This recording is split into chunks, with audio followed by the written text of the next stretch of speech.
Samedi 4 mars, aujourd'hui, à l'émission Transfert en santé, personnes en situation d'itinérance qui se voient évincées de leur campement. Et finalement, le sujet que vous avez choisi sur nos réseaux sociaux, le rôle des Autochtones dans les institutions policières. Et on décortique le tout à l'émission d'aujourd'hui parce que le monde est à vous. Bonne émission. Alors, sans plus tarder, je suis accompagnée de Marius, Ève, Julien. Bonsoir. Bonsoir, Fred. Salut, Fred. Donc là, c'est peut-être la relâche, mais laissez-moi vous dire que l'actualité, elle, n'a pas pris congé. Voici l'essentiel de l'info. Et on commence ça avec de nouveaux développements, Marius, en santé. Oui, on apprenait hier dans une lettre obtenue par la presse canadienne que Québec compte se résigner à signer l'entente avec le fédéral concernant les transferts en santé malgré un financement jugé largement insuffisant. Oui, on comprend que c'est la situation critique vraiment dans les hôpitaux en ce moment. Depuis les derniers mois, là, quand même, on en parle, qui a fait en sorte que le provincial a accepté en fait la proposition d'Ottawa suite à plusieurs négociations. Il faut quand même le mentionner.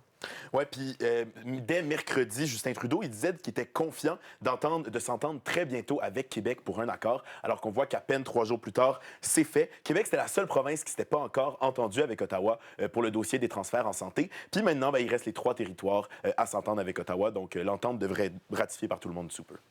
À Montréal, la reprise des travaux de l'autoroute Ville-Marie crée plusieurs impacts pour les personnes plus vulnérables. Oui, une quinzaine de personnes en situation d'itinérance qui campent sous l'autoroute Ville-Marie à Montréal, justement, vont se voir évincées par le ministère des Transports à cause de la reprise de travaux majeurs sur cette section de la chaussée. Des raisons de sécurité sont évoquées, mais aucun plan pour les relocaliser n'a pour l'instant été présenté. Par contre, le ministère des Transports mentionne qu'il souhaite collaborer notamment avec le ministère de la Santé et le CIUS, centre-ouest de l'île de Montréal, en fait, pour pouvoir donner de l'aide supplémentaire aux personnes en situation d'itinérance.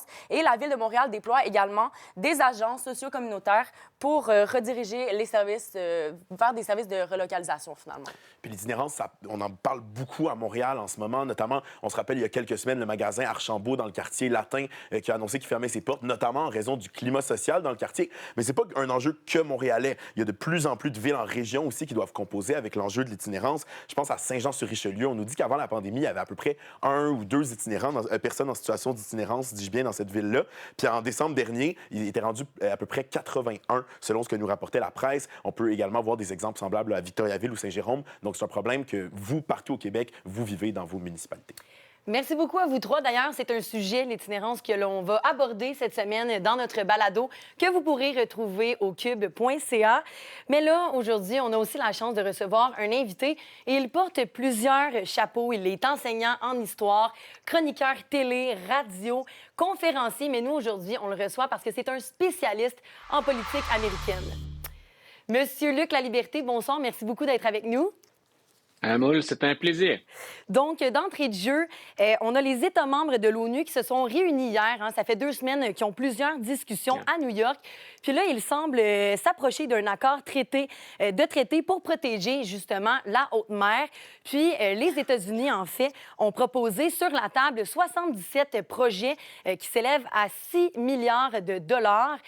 Donc, est-ce que ça nous en dit beaucoup, en fait, sur l'importance de l'environnement aux États-Unis? Que peut-on en dire, là, justement? Voilà, 2 choses au moins majeures dans ce dossier-là. Les Américains, depuis l'arrivée sur la scène politique de M. Biden en tant que président, ont dit on veut assumer un certain leadership. C'est vrai dans plein de dossiers sur la scène internationale. C'est également vrai pour la question environnementale. On a donc embrassé de front plusieurs sujets quand il est question de cette protection de la ressource. Maintenant, ce que j'ai aimé particulièrement de l'approche de l'administration Biden, mais ce qui est plus difficile à négocier autour de la table également, c'est quand vient le temps, quand on parle de la responsabilité en mer, quand vient le temps de s'attaquer aux questions environnementales, on ne peut pas exiger la même chose des États dits riches ou des États économiquement développés, ce qu'on appelle les relations nord-sud, finalement, des pays qui, très souvent, peinent à pouvoir mettre l'épaule à la roue en fonction de leurs ressources. Donc, ça fait partie des dernières choses qu'il va falloir attacher autour de ce plan-là. On ne s'attend pas à une ratification de l'entente immédiate, mais de bonnes chances que ça se fasse sous peu. Et il y avait un autre événement aussi où on parlait d'environnement. Ça débutait le 1er mars et ça se termine aujourd'hui même. La Conservative Political Action Conference, qu'on appelle en bon français un congrès conservateur. Et d'ailleurs, en fait, la droite américaine là, est très divisée par rapport justement à la crise climatique. On sent là, vraiment qu'on a deux écoles de pensée. C'est pourquoi, en fait, que les opinions divergent autant.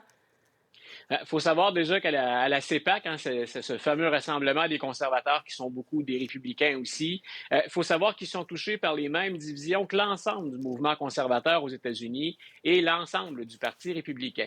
Je pense qu'il y a effectivement deux grandes écoles de pensée. Dans un cas, on en est encore à nier l'importance de ces changements climatiques, à atténuer leur portée. Moi, je préfère, si on regarde la CEPAC, l'approche républicaine et conservatrice qui consiste à dire, si vous regardez ce qui se passe aux États-Unis, un peu comme on vient de le dire pour la division nord-sud sur la planète et la lutte au changement climatique, ce ne sont pas tous les États qui peuvent aller vers une transition très rapide. Il y a des zones plus conservatrices aux États-Unis, on le sait, mais des zones qui sont également en retard et pour lesquelles, si on ferme de grands pans de l'économie, il n'y a pas de relève. Et je pense que le Parti républicain et les conservateurs, là-dessus, ont tout intérêt à mettre ça de l'avant. Ils représentent de très nombreux Américains et ça n'envoie pas ce message que les changements climatiques ne doivent pas être une priorité, mais bien de ce qu'on peut exiger puis de la vitesse à laquelle on peut l'exiger de l'ensemble des Américains. Monsieur Luc Laliberté, vous êtes spécialiste en politique américaine. Un gros merci d'avoir pris le temps, puis on se reparle très bientôt. Grand merci à vous, toujours un plaisir. Merci. Comme à l'habitude, on vous a demandé dans un sondage sur nos réseaux sociaux, c'était quoi le sujet que vous vouliez approfondir, que vous vouliez avoir plus de détails. Et les gens se sont prononcés d'ailleurs.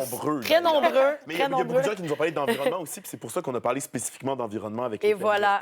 C'était un peu un clin d'œil à ça. Et voilà, puis notre sujet du jour que vous allez nous décortiquer, eh bien, la possibilité de mettre une personne autochtone à la tête de la GRC. Et là, on remet tout ça en perspective. Absolument, Frédéric. En fait, on apprenait hier en conférence de presse à Winnipeg que pour le Premier ministre fédéral Justin Trudeau, nommer une personne autochtone au poste de commissaire de la Gendarmerie royale du Canada, ce serait une excellente idée. En fait, c'est une réponse à un appel de plusieurs dirigeants des Premières Nations qui voudraient en fait que Ottawa mette à la tête de la police fédérale une personne autochtone. Néanmoins, et Justin Trudeau l'a précisé, c'est un processus indépendant qui va permettre de sélectionner cette personne. Donc Justin Trudeau...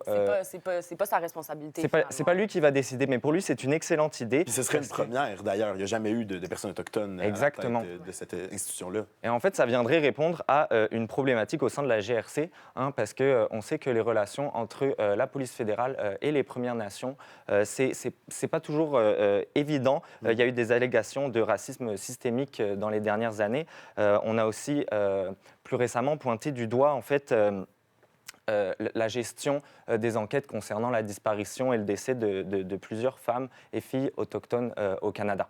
Puis est-ce que, justement, d'avoir quelqu'un, une personne autochtone à la tête pourrait aider à améliorer les choses dans la GRC? Mais pour Justin Trudeau, ce serait une excellente idée, mais ce ne serait pas suffisant, en fait, pour assurer un changement systémique qu'il juge nécessaire. En fait, il dit qu'il y a un travail colossal à faire sur les structures dans nos institutions. Et en fait, lui, son but, c'est d'arriver à des objectifs en termes de réconciliation. Réconciliation. Pas facile Ce mot-là, oui. L'exercice de diction. La réconciliation qui guide son mandat depuis 2015. Mais justement, moi, tous ces questionnements-là au fédéral, ça m'a fait me poser, qu'est-ce qui se passe au Québec par rapport à la sécurité des personnes autochtones? Et puis, en faisant mes petites recherches, comme vous savez que je le fais assez fréquemment. Assez curieux. Je suis curieuse. Assidûment. Eh bien, il faut savoir, en fait, qu'il existe différents corps policiers autochtones dans la province. Selon un rapport de 2020 émis par le ministère de la Sécurité publique, les corps policiers œuvrent auprès de 92 des communautés autochtones. Donc, c'est une force majeure là, qu'on a au Québec. Et puis, c'est 61 des employés qui sont issus, en fait, des communautés autochtones. Certaines communautés autochtones n'ont pas leur propre corps policier. Donc, c'est l'ASQ qui s'occupe d'assurer la sécurité des personnes. Sinon, la SQ, principalement, son rôle, c'est d'accompagner, finalement, les corps policiers lorsqu'il y a une demande d'assistance. J'ai été analyser le site de la SQ, voir si eux aussi, ils abordent le sujet un peu comme Justin Trudeau le fait, par rapport à la pertinence d'avoir des personnes issues des communautés autochtones, en fait, dans des postes élevés de la sécurité. Et puis, on aborde la question sous plusieurs formes, là. On aborde principalement des mesures qui sont mises en place par la SQ pour, en fait, mettre en place des mécanismes. Exact, des mécanismes qui vont venir en aide à ça. Et puis, comme exemple, les MIPIC, donc l'équipe mixte d'intervention policiers et intervenants communautaires, qui en fait s'assure d'aller à la jonction entre la sécurité avec des agents de police et aussi l'aide humaine en offrant des intervenants psychosociaux qui vont pouvoir aider différemment que la police le ferait. On le voit de plus en plus, pas juste dans les communautés autochtones. Je sais qu'à Longueuil, justement, la police a beaucoup une approche d'intervenir avec des intervenants sociaux, puis de plus se centrer sur les besoins de la personne. Exact, parce que c'est sûr que la police ne peut pas toujours intervenir de la meilleure façon, puis c'est normal. Donc, la SQ permet, grâce à ça, là, selon le site, aux personnes qui sont qualifiées comme plus vulnérables de recevoir des services qui sont culturellement appropriés. Donc, on veut aussi assurer la sécurisation culturelle qui est importante là, au sein des peuples autochtones. Ouais, on avait beaucoup parlé justement dans le domaine de la santé là, quand il y avait eu toute la tragique histoire de Joyce Echaquan. Exact. Il y a certaines personnes issues des communautés autochtones qui ont une réticence envers les institutions policières. Donc, ils essayent un peu de rebalancer ça puis d'offrir des pistes de solutions, finalement. Bien, merci beaucoup, Marius. Ève, d'ailleurs, vous nous avez préparé un très beau reportage qu'on pourra aller visionner sur nos médias sociaux, en fait. Donc, je vous invite à aller voir ça. Et là, maintenant, le moment que vous attendiez, l'actualité vue par Boutier. Puis aujourd'hui, Julien, tu t'es intéressé aux fameuses transactions dans la Ligue nationale de hockey. Bien, la date limite des transactions dans la LNH, Fred, c'était hier à 15 h. Donc, les équipes avaient jusqu'à hier pour faire leurs échanges dans la Ligue. Puis, il y a certaines rumeurs de transactions importantes concernant le Canadien qui, finalement, ne se sont pas concrétisées. Toutefois, le CH a quand même obtenu un choix de 5e tour en 2024 et a fait l'acquisition de Tony Sund des Sharks et du défenseur québécois Frédéric Allard des Kings. Bon, ça, c'est ce que le gars qui m'intimidait au secondaire et qui m'appelle maintenant Bro m'a expliqué quand on s'est croisés dans le métro quand je m'en venais ce matin. Parce que vous le savez, moi, je suis pas le plus grand fan de sport, mais quand il m'en parlait ce matin, j'écoutais quand même d'une oreille, parce que je suis poli, puis j'écoutais notre balado de l'autre oreille.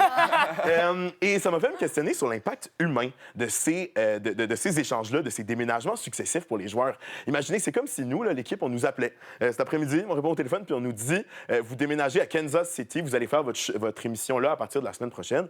C'est quand même intense. Oui, c'est un gros changement dans leur vie. C'est des gros changements dans leur vie. Et si vous êtes fan de l'aspect sportif, ne vous inquiétez pas. On vous a préparé un petit TikTok là, vraiment sur l'aspect sportif des transactions avec nos collègues de TVA Sport. Donc, c'est disponible sur notre TikTok pendant qu'on en a encore un, parce que peut-être qu'on va finir comme les fonctionnaires fédéraux. Et on en aura et le plus, supprimer finalement. à suivre. Mais bon, pour revenir au sujet, Frédéric Allard des Kings, donc il s'en vient au Canadien, c'est un Québécois, mais ça fait longtemps qu'il n'a pas été au Québec.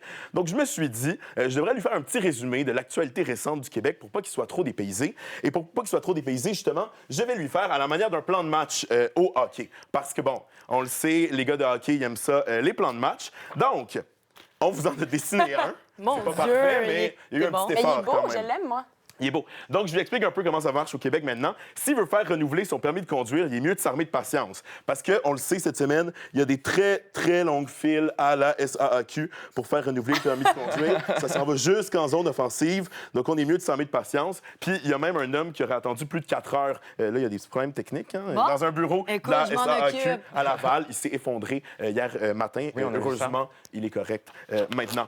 Ensuite, autre différence maintenant à Montréal, au Québec en général, quand on arrive dans un endroit pour s'acheter un café, la personne qui nous le sert est toute petite, beaucoup plus petite qu'avant. Il y a vraiment des enfants C'est la pénurie de il y a main-d'œuvre. des enfants de 12 ans qui travaillent dans les cafés maintenant, littéralement. En entrevue au Journal de Québec ce matin, le ministre de l'Emploi, Jean Boulet, a indiqué qu'il existe, et je le cite, une multitude de solutions à envisager avant d'engager des jeunes de 14 ans. Et en terminant, la chose qui a le plus évolué dans notre société québécoise, je pense surtout pour un joueur de hockey, c'est les mentalités dans le milieu du hockey. On le sait là, avec tous les scandales qu'il y a eu récemment avec Hockey Canada.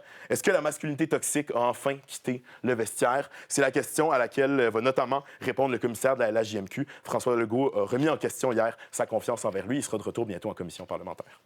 Un gros merci, Julien. Tu as toujours le don là, d'aller nous chercher ta créativité. Tu en mets de toute façon dans tous tes sujets. Donc, en terminant, notre notification du jour, tu en as parlé, hein, la SAAQ. Un homme s'est effondré. Heureusement pour lui, un bon samaritain était dans les alentours, donc là, aider. Et alors, je vous invite à aller voir la vidéo qui circule partout sur le web, mais sur nos réseaux sociaux. Sinon, on se dit à demain. Marius, Ève, Julien, merci beaucoup. Merci à vous à la maison de faire de notre émission votre rendez-vous d'actualité. Et tout ce qui me reste à vous dire, le monde est à vous. Bonne soirée. Bonne Bonne soirée. soirée.